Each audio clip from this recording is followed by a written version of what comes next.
Welcome back to the Pat Flynn Show. We are coming in red hot with a new original rock and roll tune. Dr. Jim Madden is here. What's up? I'm here. Doing great, man. Doing great. I love the new tune, Pat. I love the new tune. Thanks, man. Yeah, so And we will go ahead. You do the percussion too? No. So no. I do all the way these tunes get composed is I put on a click track. Gentle listeners, just entertain us for a minute because Jim is showering me with compliments again. So we're gonna. I am. That's my job. I put on a click track. I get kind of the composition down of kind of like what I want, and then I just do all the guitar, just all the naked guitar tracks, and then I ship them out to another dude who then he just does. So if you can't tell, all the percussion it's just all programmed, right? And then it will go to Seattle Joe for the vocals. As I know Seattle Joe, right? Yeah. Seattle Joe sounds like a DJ from 1994, right? Yeah, he does. Yeah. So that's just a little snippet. We got the instrumentals down for that one, and the vocals will probably be about a month or so. We should have the finished piece. So a little teaser there. So Jim, you're flying in blind Seattle here, Joe, man. does he have? No, sorry. There's a little lag in the stream today, so I'm gonna not talk for 5 seconds after I say anything every time. So continue your question. Mm-hmm. I'll try to do the same too. Mm-hmm. So does Seattle Joe have lyrics he's working on independently of the song, or does he and he just fits it in, or does he need to hear the song to decide, to begin the poetic process? Yeah, I don't know. That's funny. The first couple tunes I sent him. I already had names to the song. Like one of them was Stone Ground, and it's on my SoundCloud. Yeah. And I sent it to him, and he came up with all this weird lyrics about aliens and stuff. And he didn't realize that I named the song after looking at a bottle of Stone Ground mustard. And he came up with this just crazy mystical, trans world lyrical score. I'm like, all right, man, that's sweet. But for now on, I'll just let you have free reign with that. So I actually don't know what his process is, but I give him a lot of creative freedom. Mm-hmm. Nice. Right. Nice. All right. So Jim, you're flying blind here. Dang it, the stream keeps causing us to clash words. Yeah. No, you're flying blind because I didn't tell you the topic of today's episode, which is cool kettlebell rep sequences. And I wanted to talk about the Fibonacci rep sequences and some other rep sequences that I thought that you find interesting in your training. But we can keep jamming around and having some fun here before we dive in. But I wanted to give you a heads up of what's on the docket. No, I look forward to all that. I was going to say real quick, I think it was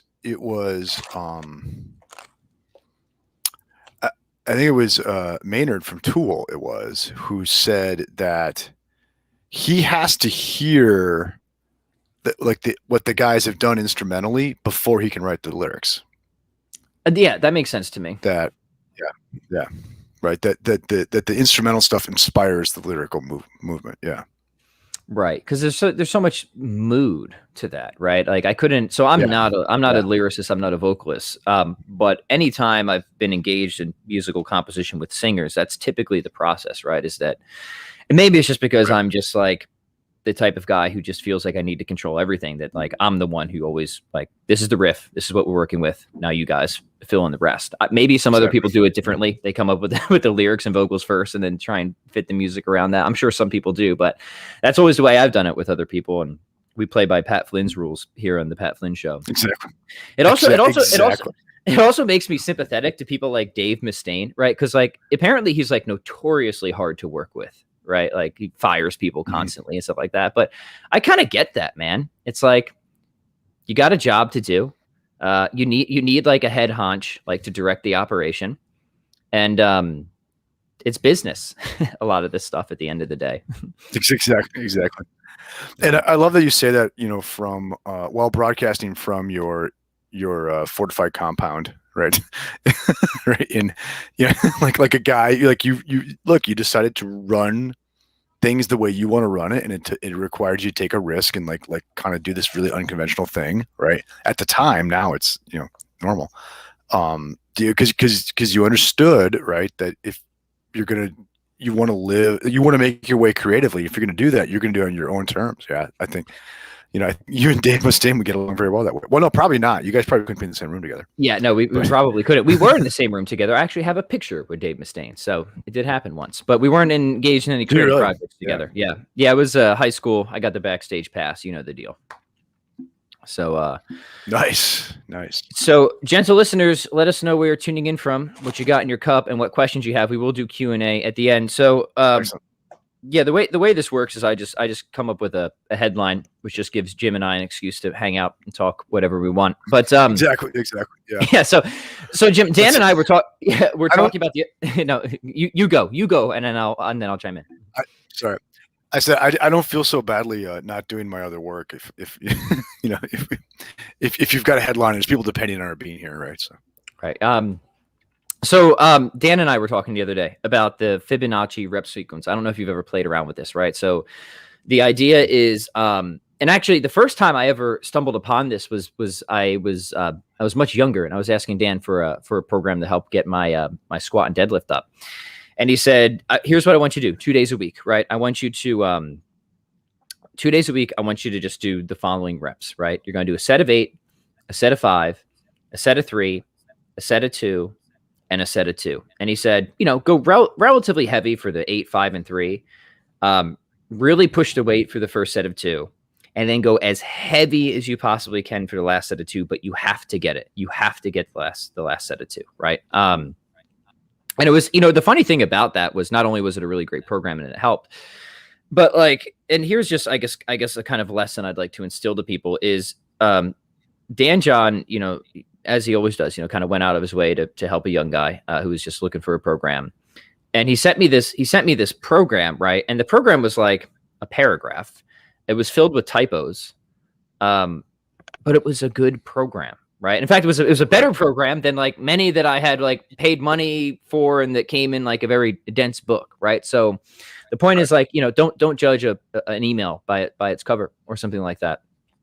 And what I've done since then, I've played around with the sequence in more ways than one, specifically with complexes. But I'd like to know if you've played around with the sequence at all, Dr. Jim. I've never played with that sequence. Right. I like me ladders. You brought up Tool, and we know Tool likes using Fibonacci sequences. They do. So I just thought that maybe there would be a connection there. Yeah, I've never played with it fitness wise, right? So I think I'd like to though, actually. So the sequence goes, it's 8, right? It's 8, 5, 3, 2. And technically 1 if you want to be true to the Fibonacci sequence. But the original one that Dan gave me was 8, 5, 3, 2, 2. For heavy strength work. And then, as you go down, you increase the weight. So the idea is on that last set, you're going with as much intensity as you can, but with success. You have to hit it. He was emphatic about that. You have to hit that final set of 2.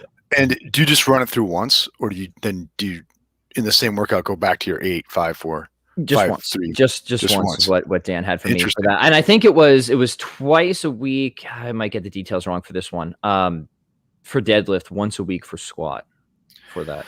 So it's super efficient, right? Yeah. I mean, one run through that ladder, right? I've not played with that. I like that. I might actually play with that maybe on a kettlebell press kind of thing. Yeah. Well, yeah. So that's where I wanted to take it, because I've since kind of modified that and put it into complexes. So one sequence I really like, if you want just something for the lower body that's pretty intense, is you just you take cleans and squats, right? So you assign cleans first. So 8 cleans, 5 squats. And then you kind of stagger the sequence. So you alternate. Right. Yeah. So 8 cleans, 5 squats, but then you do 5 again at cleans and then 3 squats. Then 3 cleans and 2 squats, 2 cleans and 1 squat. So it's a pretty monstrous sequence. And the idea is get through the whole thing without putting the kettlebells down. So that's been a favorite of mine. I have a number of videos of that sequence on my YouTube channel. I like that. I might play with that because I've been going pretty heavy kettlebell wise for a number of months now. Whether it was the Turkish get up jag I went on, or the double clean and press and all that. So I've been going pretty heavy. And so last week or so, what I've been doing is, for my kettlebells, I've just been using a pair of 20 kilograms, right? So I could see doing something like that Fibonacci sequence with that pair of kettlebells with cleans and squats, and that would add up pretty nicely, right?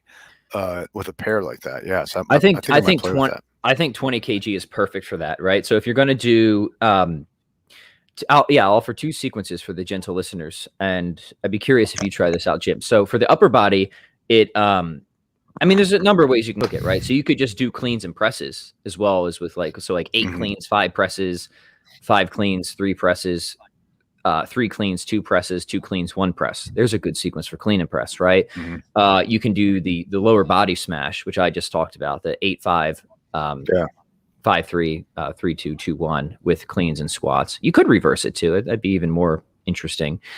And I think that type of sequence for most dudes, anyways, average size dudes, like 2x20 is pretty much a sweet spot for that. Yeah, yeah. And would you do those? Those would be separate days, right? The upper lower, or would you go full body? Yeah. So when I typically use it, so what I've been doing is like you, Jim, I've kind of eased off on the heavier barbell stuff with the lower body this past little while. So I've been doing the 8-5-3-2 complex sequence for my lower body about 2 days a week. I haven't been doing the upper body of that right now, and I'll mix it up too. So it's not always, I don't always do a double bell either. Sometimes it works good for just like standard 2-hand swings and goblet squats. If you just want like a nice, quick, get the hips loose, hit the quads. My wife and I ran that sequence the other day at Paradise, aka Lifetime Fitness. While on vacation. While vacationing. Yeah, so like I don't know, like in terms of programming it, we can jam on that, but that's just how I've been for a lot of times for me it's just like a good kind of like finisher to an otherwise lower body strength session. Like if nothing else, it fits well with that. Yeah.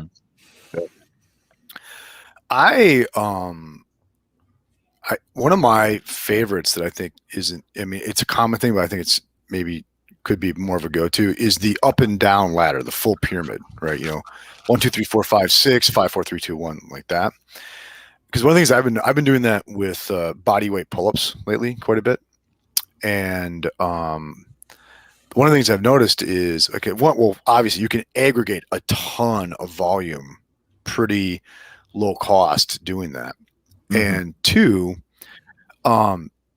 when you get to those later low rep sets, right? That when you say you go 1, 2, 3, 4, 5, 6, 7, 8, 9, and then you work your way back down to 1 or something like that. A lot of times, I sort of feel silly like doing the double at the end of all this, right? But I find that's a really great occasion to really, let's say, just using a chin up or pull up as an example, like really make sure my chin to the bar on that thing, like to really own those last reps, right? Because I mean, at that point, like 1 more rep in your volume isn't making a difference.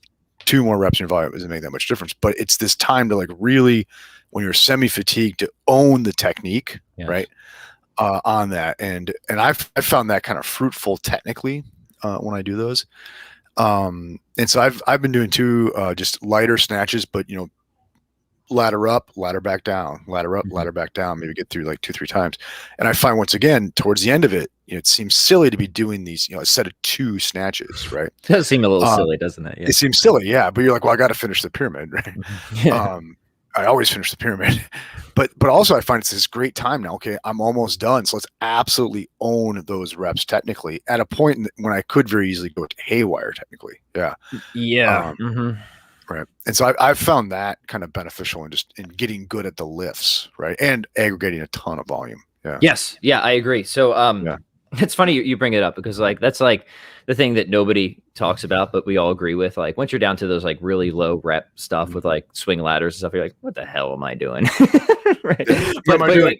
What you're doing is like you just make those reps look perfect, right? Yeah, it might not seem like 1 or 2 reps, especially if you're doing something like a 2-hand swing or something like that. You just like worked up to like 20 or some large number. But no, you just do a great rep because it's all quality stuff in the bank, right? It's quality stuff in the bank. Yeah.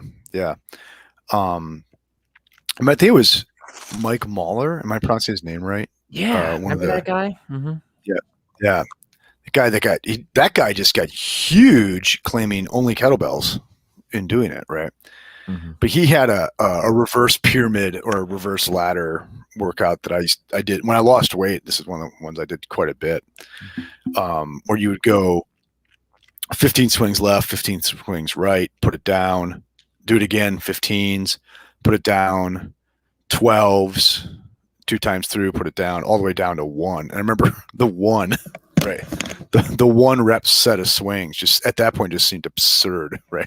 Yeah. Because you're like, what are you? You're like 250 swings into this thing, right? You know, right? You know, so like for that type of stuff, you're right. It's still valuable, right? Which goes to show there's a difference between how you might. Yeah, there's a difference between how you sometimes feel about something and what the facts of the matter are, right? So good reps are good reps, right? They always count. If you're doing it definitely more of like a strength-based reverse ladder, whether you're going 8, 5, 3, or 2, then, you know, if you're using a deadlift or a front squat or something like those, you're going to take those 2 reps very seriously, right? Because those are going to be arguably your hardest set. But yeah, if you're doing 2 reps with 2-hand swings with the same weight that you just did not too long ago, 30 reps with, it's just kind of funny, right?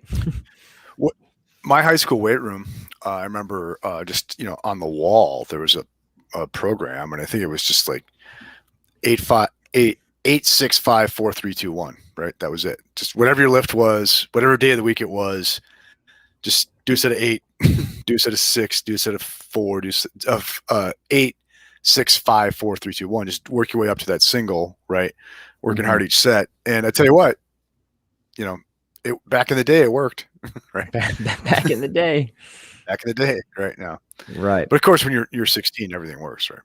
Yeah, of course. Here's a good question. It's related. We'll talk more about the 8, 5, 3, 2 sequence as we go along, but let's start jamming, gentle listeners. So Vincent Petruccelli says, in your view, how much of endurance building is psychological? I'm wondering if the endurant person is physically different, obviously to some degree, or mostly if they are just more resilient. Thanks.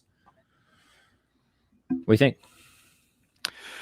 Well, this would, you know, this takes me into ungrounded speculation in empirical matters, right? But we'll do it because that's sort of a theme for us. That's sort of my favorite thing to do. Yeah.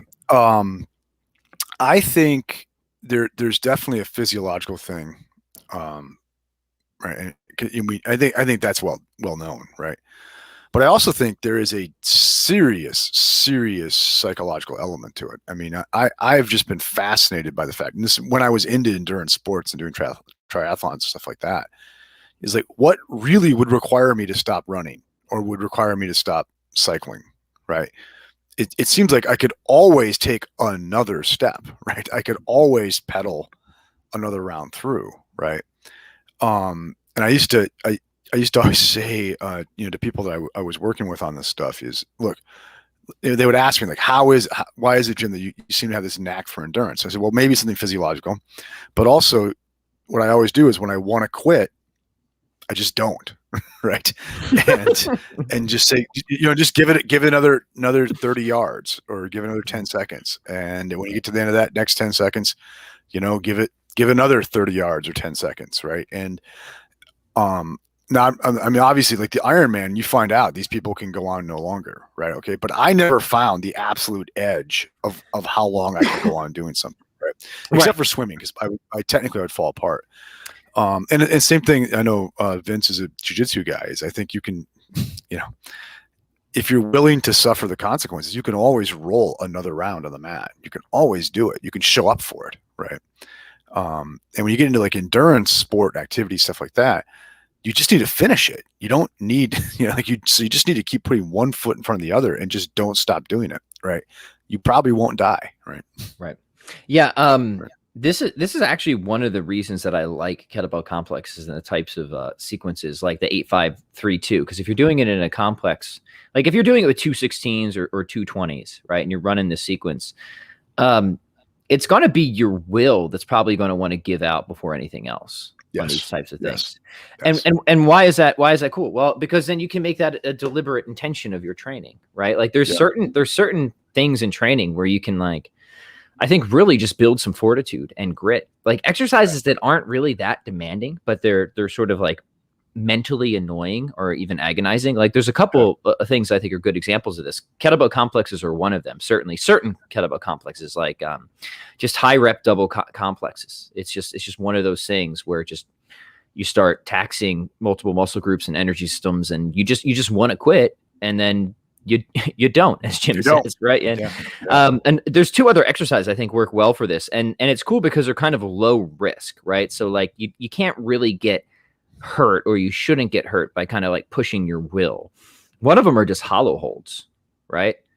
Do like a 60-second hollow hold, right? And everything's just burning, man. It's like all on fire, right? So like, but you can do it, like physiologically, like you can stay stiff, but you don't want to. Yeah. But you keep doing even just planks, right? Probably. Planks are another good one, right? Like low risk, just training grit, right? And I like that. I think there's a lot of value in that. Like you're not going to really get hurt, right? If you keep like you would if you kept pushing it with like a really heavy barbell back squat or something like that. So So like you got to be smart about like where you kind of decide you want to like really push the limits of your just sheer will. And I think movements like hollow holds, planks, kettlebell complexes, where like even if your technique starts to get off a little bit, you're probably not going to really jack yourself up, but you could really push that sort of psychological aspect of endurance, you know? Yeah, I agree. I've often wanted to get t-shirts made that said, when you want to quit, don't. I love it. You want to eat. Yeah. It's like, what's your secret to diet success, Jim? Well, when I want to eat the cheesecake, I don't eat it. Yeah. It's good. Yeah. Another good one, by the way. It's sort of my, just, you go. Yeah. It's sort of my version of discipline is freedom, right? Right. If you don't want to do something, don't do it. If you want to do it, keep doing it. Right. And when you feel like quitting, don't quit. Right? Don't. And that, but being deliberate about that will actually help you to increase in grit and fortitude. Raju says carries are another good one. I agree. Like just heavy farmers carries are just one of those things where, you'll just want to quit again mentally and before you actually have to let go of the kettlebells. Another good one is just for anybody who's done serious handstand training, just against the wall handstand drills. When everything's how long can you hold that out there? Yeah, just hold it. And as long as you know how to like roll out safely, if things like really do give out, you shouldn't have to worry about jacking yourself up, right? Wall squats. Another good one. Squat up against wall. Yeah, right. Very, very hard to hurt yourself doing that one. Right. Yeah, this is a cool theme. Like drills that are exercises that like they're good exercises. Like you'll benefit physiologically, but like you could really test your will here. Yeah, like building mental endurance. But we're not talking about like holding your arm over the open flame on the stove. No, we're not. Not that. Just some wall squats. It's always an option, right? In between sets. Yeah, you guys got to have a hobby, I guess, right? Now, I'll challenge people. I think if you take 8-5-3-2 and you're a dude and you go at least 224s and you're decently strong, I think that's going to be one of those things where your mind is going to want to quit before your body has to. Yes. So don't. Yes. So don't. Yep. And I think a lot of that stuff too is when you it's going to be bad. Like, oh my gosh, I'm going to do this complex with double 24s. And I told my buddy I was going to do it. So now I got to do it. Right. And it's the fear of it coming is worse than the actual thing that's going to happen. And I think you just have to learn, just accept that this is coming and to do it. Right. And 9 times out of 10, when you get through, you're like, yeah, it wasn't that bad. It wasn't worth all the consternation. It wasn't as bad as I thought it would be. Oftentimes it might still be bad, but this is important, man. Let's jam on this because this is such an important skill. I mean, that's just freaking life, right? And like every time you don't do the thing that you expect to be hard, you just become a weaker person, like in general. I mean, with the way I was recording music the other day, like I was frustrated because I had a beautiful take and like there was like one little part that was off. I'm like, damn it, I'm gonna have to do the whole, because when I record music, Jim, I don't loop stuff, right? Like you either can do it all the way through or you can't do it at all, as far as I'm concerned, right? I said play the song, son. Yeah, that's it. You play the song with a click track. Like that's it. If you couldn't do that back in the day, you just wouldn't have a job. And so like that can be frustrating because like one little Right. thing goes wrong. It's like, oh damn, I gotta do the whole damn thing over again, right? Okay, so you just do it, right? You just do it. Yeah. Exercise, dieting, books, articles, right? Like you look at these projects, they're absolutely daunting. Running a business. So you either sort of build up the will to do these things that are daunting and engage with them. However well you end up doing it is a different story. But it's just the ability to do it, to say yes. It is, to my mind, an invaluable life skill.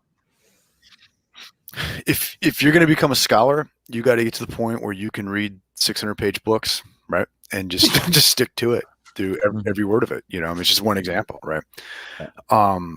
That's one of the things I've been doing with the cold exposure, right? I mean, I've come to the conclusion now that you could probably show me that it's bad for me physiologically, and I think I would still do it because what it's doing for my mental game is so cool, right? Yeah. It's so cool because there's days where I don't want to do it. I don't want to do it. And I'm like, Jim, get your fat butt in there and get in the cold shower and do your minute and 30 and try to get to 2. And you know, and I think it's reap benefits for me mentally in doing it. Right. You know, dude, this is just the old school. And I want to bring this back, man, because this used to be much obviously more prominent in the Catholic tradition, just old school self-mortification. Right. Yeah. That's what we're talking about at the end of the day, right? We're just talking about self-mortification. Yeah. Well, you know, this is kind of one of my standard, you know, kind of like old guy preachy moments I have whenever I meet a young father who's about to have his first baby, right? Is, you know, I always say, look, you have to keep in perspective, like after that first baby comes, this is not what, like the way this year is going to go is not going to be like every year for the rest of your life. Okay. Right. Because as you know, Pat, like not only is having a baby hard, but having your first baby is hard because you don't know what the hell you're doing. Right. And I always point out, like, so look, even if there are to be more children, they won't all be like the first one. Right. And so you have to keep in perspective, this is not the rest of your life. Because I remember when my first child came, I was like, oh my God, this is it. This is 20 years of this. I can't do this. Right. But it's not 20 years of that. But moreover, I think for me, the sign of adulthood is when you can say, yeah, the next year is going to suck, but that's okay. Right. Right. It's just a year. You know, you can say, yeah, it's going to be a rough year and say, okay, fair enough. Rough year, big deal. Probably I'll have more years. Keep going. Let's go. Right. So to me, that's kind of like the sign of maturity, is that you're willing to embrace the suck, maybe for a year, maybe longer. Right. Okay. But like, I think that's a good example. Dude, I think if you want to be, yeah, finish your thought and I'll chime in. Yep. No, wait, if you can say, look, yeah, the next year, not great. No fun of any kind for next year. So what? It's only a year.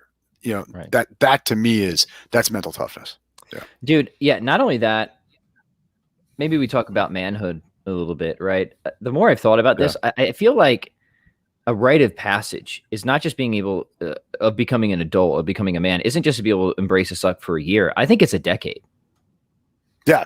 Yeah. Well, yeah, exactly. Yeah. I mean, I'm big on, you need to get to a point in your life where you can think in terms of a decade-long project.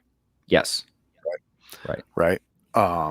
You know, whether it's, you know, seeing, you know, maybe decade plus, seeing your kids into adulthood, right? Or getting the book written, or, you know, or let's say even hopefully multi-decades having the marriage, right? I mean, and even your fitness. I mean, you can start thinking about it in terms of a decade, right? You're really getting somewhere. Your mental game is strong. Yeah. Right. And just for me, like mastery is a decade.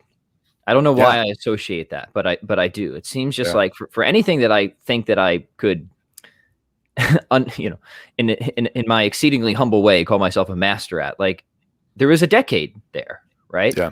At least a decade. At least a decade. Yeah. Mm-hmm. Yeah, I actually go off on this a lot in Ageless Athlete about the idea that you have to be able to think of a decade-long project, right?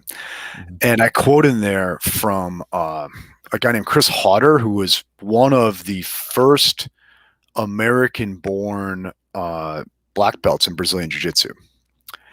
And so a real old school, tough, you know, just Jiu-Jitsu personality guy. And I found a quotation where he said, look, you're going to get 10 years older no matter what. And the only question is, will you have a black belt in Brazilian Jiu-Jitsu at the end of that 10 years? Right. Right. And so I love that. The time is going to go by, right? Whether you want it to or not. The next minute, the next minute, the next day, the next year, the next 10 years, they're going to go by, right? And the only question for you is, what are you going to be on the far side of it? Right. And therein lies the discipline, right? Because now you got a goal, right? And you can hold to that. Yeah. Right. You know, right. So I love that. I've begun thinking. I never thought of it exactly that way, but when I was kind of in my early 20s, late college and before my early 20s, I really did have the mindset that like my 20s were dedicated to stuff that I knew were going to suck, but if I could get it done, then I would have some stuff under my belt by the time I'm 30, and 30 is still pretty young. And so I didn't have that exact quote, but I think I had the benefit of having that type of mindset where I just realized, okay, 20s are like, I'm gonna just burn all the testosterone that I have, right?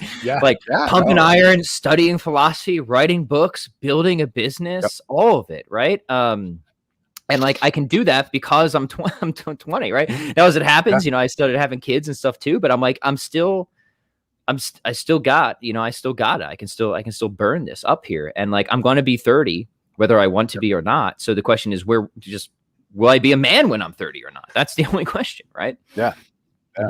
Yeah. No, you're going to turn 30, you're going to turn 40, you're going to turn 50. And, it's a question of just, will you be a shitbag at 30, 40 or 50? Or will you be an ass kicker, if I may? Right. Okay. Right. And I think that was very obvious to me in my 20s too, already at that point. Right. And think for me, like in my 20s, the big thing was getting my PhD, and that's a 10-year project, right? It's a 10-year project. And so I began thinking of my life immediately when I got into college in terms of those big long range goals like that. Yeah. Right. No, I agree 100%. Yeah. I mean, and what helped me have that mindset was definitely first music, but then martial arts too, I didn't get my black belt until I was 27. Even though I had been doing Taekwondo since I was 15, right. For various reasons, but I'm saying like, it was about a decade until I finally put the black belt around my waist. Right. And I'm like trying to trace the history of like what would have helped me to have that mindset. And I think it definitely just was, predominantly music and martial arts. Like there was nothing in my primary public school education that at all gave me that sort of disposition orientation. Famously, the American public school experience does not lend itself to resilience in recent years, I'm told. Right. But I digress. You mentioned, Pat, turning 30 and how you still feel like you have some juice left at 30, right? Okay, you do, right? I got some juice, man. I feel like I'm actually just getting started at this point, right? Which is funny because like originally at 20, I'm like, when I'm 30, I'm gonna be done, man. But now, like after doing all that stuff, now I'm 30. I'm like, I'm ready to go. Yeah. Mm-hmm. So thus far in my life, my favorite decade is my 40s. I think I've had more fun in my 40s than any decade I've had, right? Mm-hmm. I've enjoyed my day-to-day life more in my 40s than any decade I've had. I've had more achievement in my 40s than any decade I've had, right? And I think part of it is, the Greeks were right that being young is to be unwise and to be old is to be wiser, right? I mean, just by default. And moreover, I find too is I can get so much more out of so much less now than I could when I was, say, in my 20s, right? Mm-hmm. Like I go, just use this example, I go to read a book because my background knowledge is so much better than it was 20 years ago. It's so much easier for me to comprehend great chunks of material, right, in relatively short periods of time, right? And when I go to write something, once again, it's so much easier just to get stuff done because my background and my technique is so much broader, and I just so many references I can just spot out of my head without looking them up, all that stuff, right? And I also think in your 40s, you get to a point where you're really you hear this, and it's true. I think you're just really less concerned what anybody thinks of you anymore, and you really start to worry about quality. You really do, right. Or you like, you go the other way and you buy a convertible and leave your wife, right? Okay. Yeah.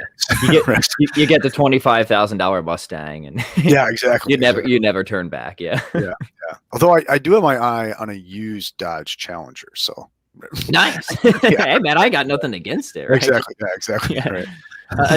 Until you're like the guy that like keeps like burning out of the cars and coffee, and then you're on YouTube for slamming into a pickup truck, right? Exactly. Yeah. It was why I quit drinking. So, yeah. So, but once again, though, like you have to. Why have I had the 40s I've had? I think it's because I had that long view when I was in my 30s and in my 20s and things like that to set myself up for this now. Yeah. Right. Yeah. So what's the takeaway here for the guy who's like 75 years old and like this is all news to him? Yeah. Well, yeah. Who knew? Right? I think to the guy who's 75 years old and this is news to him is, you don't know that you don't have 10 years. Okay. So come up with a 10-year project right now and do it. Right. You don't know. Have a 10-year come up. This is a challenge for everyone. Come up with a 10-year project if you don't already have one. I love that. Yeah. Yeah. Right. So yeah, stop thinking about like just getting in ready for bikini season. Right now. Yeah. That's not the mindset. What is your 10-year? What is your decade-long project? Right. Because I think when you start thinking in terms of decade or decades, you're really moving from I just want to do X to what kind of human being do I want to be? Yeah. What kind of life do I want? What kind of life do I want to live? Yeah. Right. And I don't care if you might, be elderly or you might be a kid. Right. I think at least conduct yourself as if you're going to get 10 more years in and ask yourself where you want to be. What kind of human being do you want to be at the end of that? Yeah. Yeah. That's awesome. I like that we started talking about like a kettlebell complex and here we are. This is the beauty of what we do, I think, Pat. Right? It really is. Yeah. Well, we're not changing it. So people can change the channel if they want, but this is just, exactly. I don't think either of us take it seriously enough to change anything. So. Right. But we will take your question. So here, let's take this one. Sumi says, if your only goals are double clean and press and double front squat, would you invest in a second 24 or a first 32 kilogram kettlebell? He currently has a 16 and a 24. What do you think, Jim? I'd probably get the second 24. That's what I was thinking too. Yeah. And then don't even think about the purchase of that 32 till you've straight up mastered the double 24. Right. Yeah. And take your time, buy more intermediary bells. Like really, even the 28s probably have a role in there. Right. Yeah. And I'd say for like most, again, average size dudes, like a dude that's my size ish, right? Like you're probably going to get most of what you could want in terms of general physical preparedness out of the double 24s, right? You'll be able to lay down some good muscle. You'll be able to build some quite decent amounts of strength. Yep. I really don't even think you need a 32, honestly, for most general goals that for an average size dude, right? Yeah. Mm-hmm. I like me to sling some heavy kettlebells around. Okay. But I think if you said, Jim, all you get for the rest of your life is your pair of 20s, I'd be fine. Well, that actually ties into the next question. So there's a follow-up, and he says, I know you recommend the 28 kettlebell as the magic single bell. I'll put that in there. Is that also true for doubles work? Love listening to discussion you both have on here. Cheers. Well, thank you, Sumi. That's very kind. No, so I'm with you, Jim. I think, if I could have one kettlebell, 28 kilogram, but then if I could pair it with doubles, I think 2x20s is the sweet spot. Yep.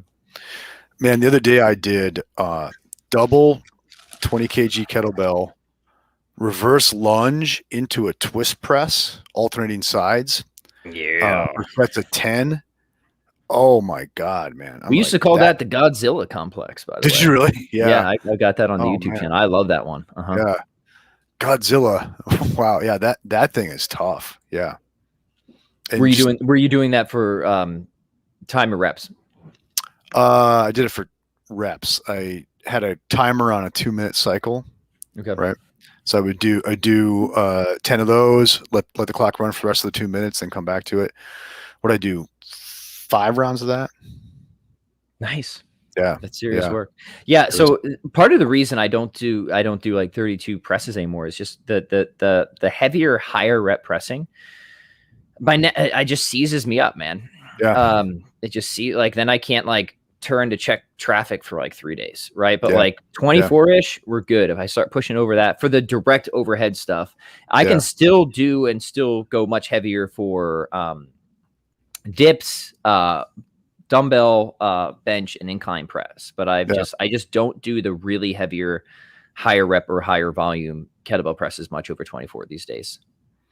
Yeah, and once again, what are you trying to get out of this, right? You've shown you can do heavy pressing, right? You're legit there, right? And now if it's gonna wreck your neck, don't do it, right? It's just if I'm not trying to have a stiff neck for 3 to 4 days, right? I'm just not. Exactly. There's other things to do with your time. Yeah. Right. And in terms of like what else am I getting out at this point? Well, let's say, you want the pecs to look good, you want the shoulders to look good. Great. I'll just change the angle and I'll go heavier with my incline presses, which doesn't piss my neck off, right? Something else I've been doing with the 20 kgs too is you start in the rack position and then do the kind of the gorilla clean thing. Right. Man, that's some upper back magic there. I feel really good after I come out of those. It is, man. You can get the pump in the upper back from that type of stuff. Yeah. 20 and even 16s, but I think so even more 20s again for like an average size dude. That really is the money set, right? Because it's heavy enough that you're definitely going to get strong with it, but it's light enough that you can still run some fairly heinous complexes with it, like the Fibonacci sequence. So yeah, I'm a fan. Raju says, I am a fairly newbie kettlebell enthusiast, currently suffering from a bit of training fatigue and burnout due to dumb programming by myself. We've been there. Your thoughts on avoiding training fatigue and overtraining? I mean, I think in terms of avoiding training fatigue and overtraining is know why the hell you're doing what you're doing right now. And I know we just talked about like doing hard stuff for its own sake, for mental resilience and stuff like that. Okay. But note the things that we mentioned there were endurance, pure endurance activities, jogging, cycling, that sort of thing. We mentioned things like planks, right? Things like hollow body core things, right?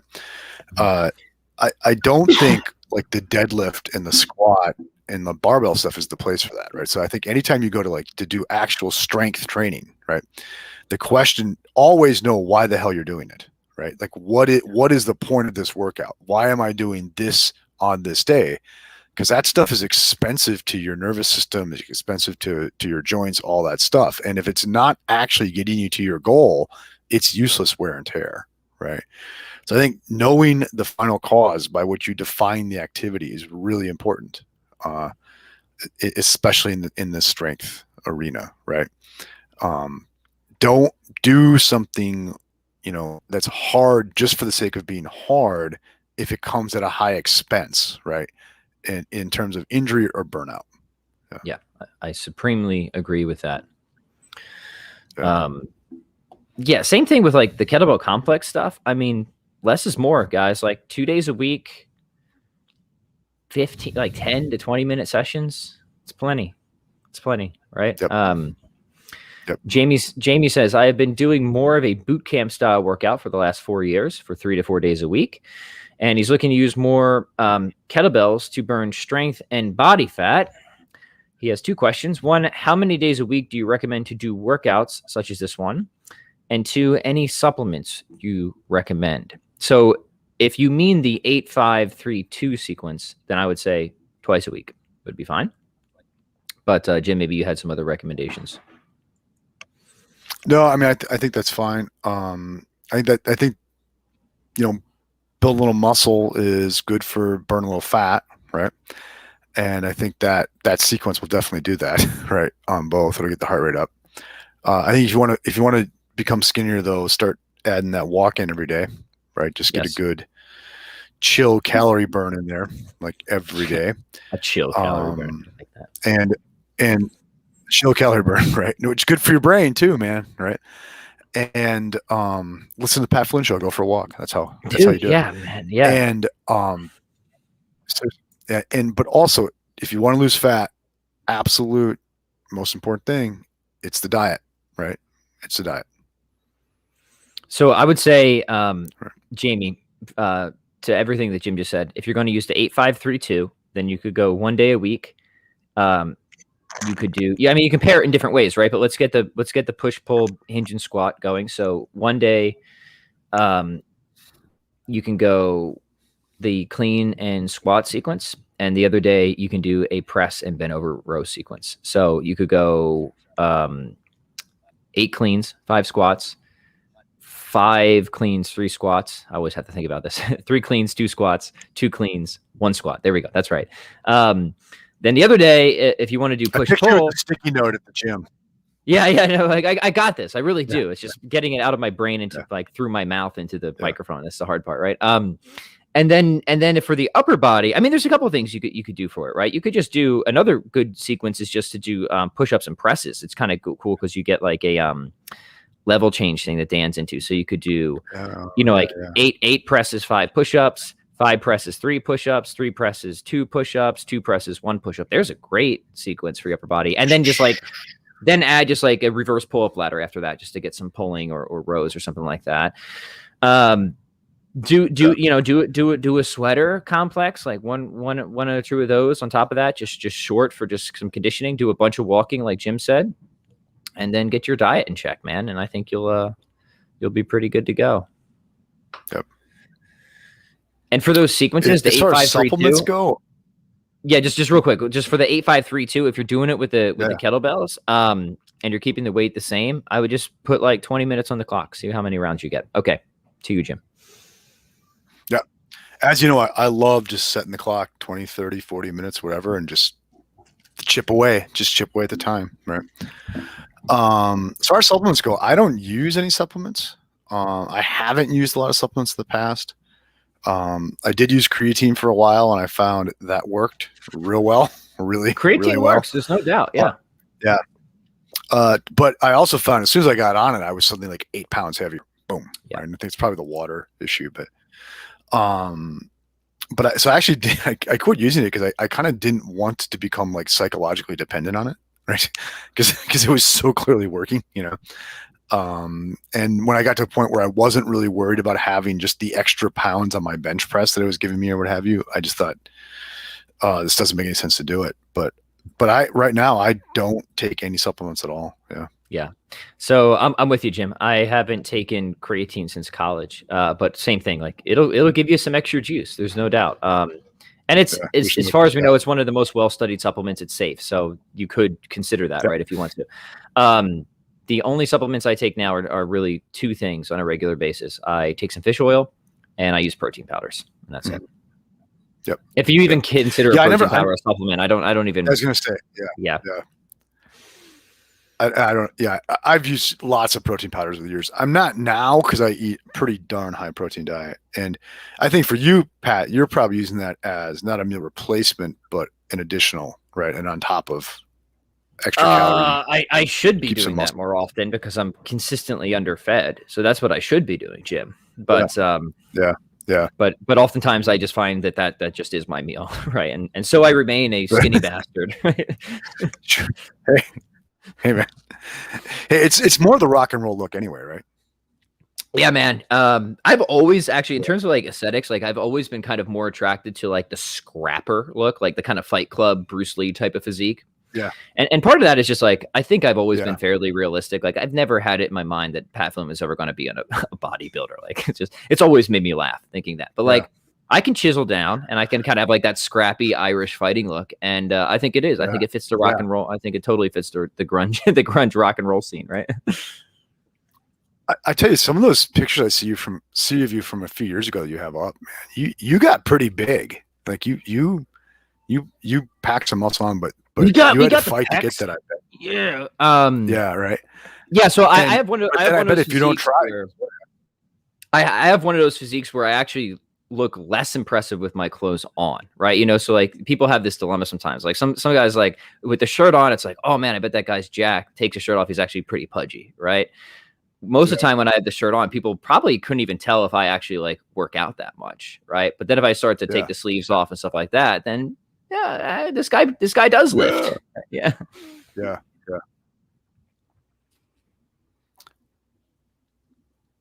Sumi says, I'm sorry, Anthony is replying, Kettlebell Kings have an adjustable kettlebell. I haven't used the adjustable kettlebells, Jim. Have you? I haven't either. No. The reason I haven't is because most of the ones I've seen, they're like a block, right? Like they're like a Yeah. literal square or something like that. And to me, that would make no sense for a lot of the kettlebell exercises. That would be a nightmare, right? I want to make a psychological case against the adjustable kettlebell, right? Let's hear it. Unless, of course, Kettlebell Kings would like to endorse us. But the one of the things I liked, especially when I started out buying my own kettlebells, and I didn't have any money. Okay, so when I bought my first, it was actually a 55-pound kettlebell, right?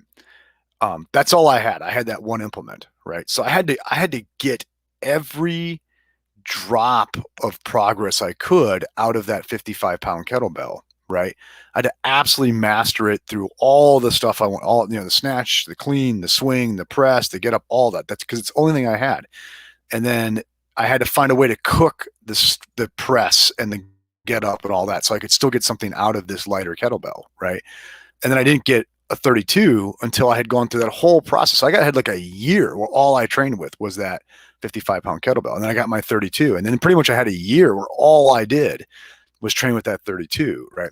And I think just in terms of what makes the kettlebell world so great in terms of fitness, that's part of it, right? I think that really is part of it. It's like getting by with less and having fewer options. So you're just sort of stuck with dealing with the weight you have and finding out what you can get out of it, right? So rather than getting like a fancy, expensive, adjustable kettlebell stack or something like that, I would say just get a weight you can work with now and hang with that thing for a year till you have mastered that kettlebell on everything you could possibly want to do, and then buy another one. Yep.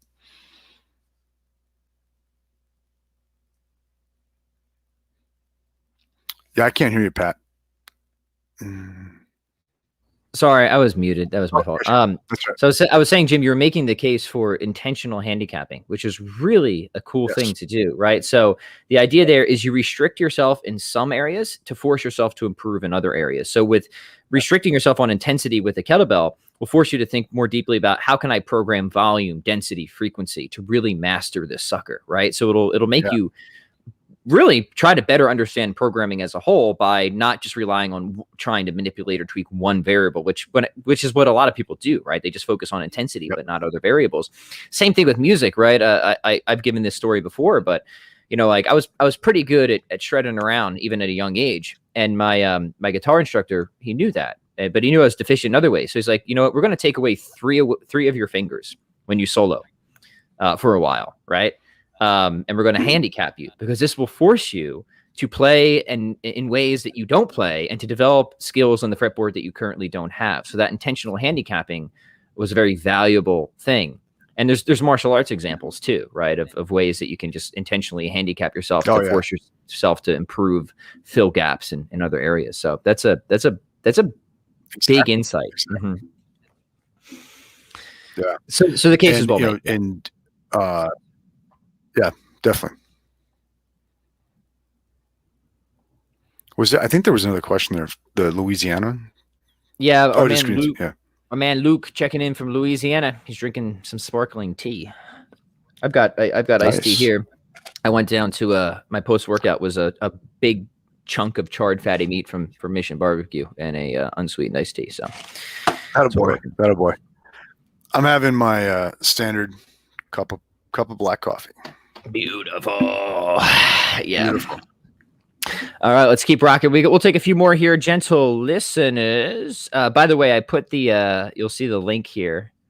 That is to the Fibonacci sequence workout on my YouTube channel if anyone wants to see what we're talking about in action. Somebody says they would wear your t-shirt, Jim. You know what? Like we could easily, like they have these print on demand things. If we come up with a slogan, we could do like a Pat Flynn, Jim Madden show t-shirt easily. If you guys just want to give us money. That's right. We had talked about it for having Bob the Chameleon t-shirts, but then poor Bob has gone the way of his ancestors now. So he is. Though I'm not above exploiting the deceased. So No, I think we actually might have to do an exclusive limited run of Bob the Chameleon t-shirts at some point. So. Bob the Chameleon, better off dead t-shirts. Right. By the way, guys, if you haven't gone back and caught the replay of Bob Aid 2021, you're really missing out. You guys are really missing out. So if you don't have anything geared up this weekend, you can pull up that old YouTube video and have yourselves a good old time. All right, Corey says, is the Prometheus protocol good for a 15-year-old to build size? Yeah, if you eat enough. So that's one of my old double clean and press and front squat programs, and it's pretty high volume. It's pretty intense. So I would still recommend that. And if you just Google Prometheus protocol Pat Flynn, you'll find the whole thing written up on my website. He also asked about armor building. Armor building, it'll toughen you up and it will strengthen you, but it's not necessarily a hypertrophy type of thing. Yep. And of course, when you're 15, almost anything's going to work, right? As long as you're eating. Yeah. Anthony says the Kettlebell Kings adjustable is a new product. It looks like a competition. Okay, so it's all the same dimensions then, at least. Like I said, Jim and I have made it very clear we are very susceptible to bribes. So if somebody wants to, if they want to send us that and a bag full of money, we will. I could be wrong on this. I would try it. Right. Yeah. I do like Kettlebell Kings kettlebells. So they. I do. I own several Kettlebell Kings kettlebells. Yep.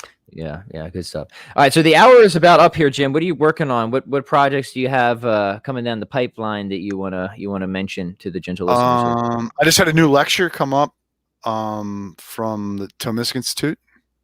That's available on SoundCloud right now. So it's the most recent version of my Neuroscience and the Soul lecture. So that's up. And there's actually some significant changes in that one if you've heard earlier versions. So do check that out. Maybe we'll throw that in the show notes or what have you. Yeah. And I got a couple of pieces on evolutionary psychology that I've been kind of asked to do. So I'm going to get after those. Right. And other than that, I'm just reading a ton. Right. That's beautiful. I'm trying to find the podcast to drop in the show notes right now. I'll do it after on the show notes page so people can have it there. Sure. Was that the one that that I caught when you did it live? Is that same one? Yeah, it's the Auburn one. So when you sent me that link yesterday, Pat, I went to it and I saw that quotation about happiness being the ability to reflect on norms.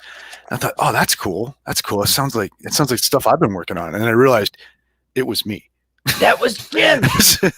That guy's me. I was like, oh wait, that's mine. It's like that Scooby-Doo meme. Have you seen that one where the meme's like, it's time to see who's behind all my problems, and it's Fred, unmasking the bad guy, and it's just him. It's just Fred, right? It's Fred. Time to see who's behind all these quotes. It's time to see who's behind all these quotes I love. It's Jim. It's Jim. It's me. It's mine. It's me. Right. Good stuff. All right, good stuff, gentle listeners. What do you got going on, Pat? Okay. All right. If you insist, Jim.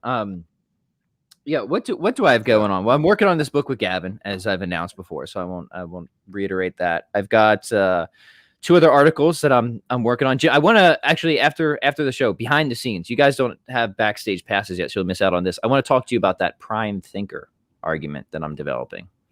So I got this new little thing I'm working on in the philosophy space in terms of kettlebells, gearing up for a 300 swings challenge next month, as is the season demands. So we'll have that coming up. Otherwise, just enjoying the weather here, man, and looking forward to your visit soon. So we'll have to we'll be planning something special when Jim's out here in Wisconsin. We can at least say that much. We'll have something. Yeah. So yeah. To say we're gearing up that there will be an in-person podcast. I don't know how to put this, right, where Pat and I will be physically in the same room, right? I think that's definitely going to happen. That's going to happen for sure. So sweet. All right, gentle listeners, we're going to close it there. We'll leave you with a little Pat Flynn jingle here, and then it's the after party backstage, which nobody else is invited to. Woo. Goodbye.